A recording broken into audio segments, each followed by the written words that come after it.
भारत बनाम ऑस्ट्रेलिया के तीसर का आखिरी वनडे में टीम इंडिया कंगारुओं पर टूट पड़ल। सिडनी में खेलायल एह मुकाबला में भारत ऑस्ट्रेलिया के 9 विकेट से रौन दिहलस। आ सीरीज 2-1 से हो गई भारत के नाम। आज मैदान पर बोलल बस 2 नाम, रोहित शर्मा और विराट कोहली। रोहित ठोकलन शतक 121 रन नाबाद, विराट लगवलन तड़ तड़ 50 74 रन नाबाद। दूगो दिग्गज मिलके 168 रन के साझेदारी कैली आ आसान जीत दिलाइल भारत के।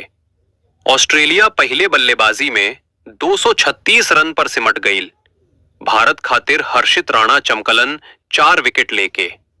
बाकिर सिराज, अक्षर, कुलदीप, कृष्णा आ वॉशिंगटन सबके हाथ लगल विकेट। पहला दूगो मैच हार के इंडियन टीम दबाव में रहे।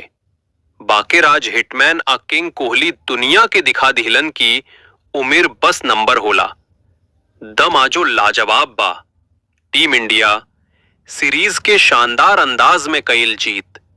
जय हो भारत। अगर तोहके ई खबर पसंद आयल होखे तब वीडियो के लाइक शेयर करी आ चैनल के सब्सक्राइब जरूर करी।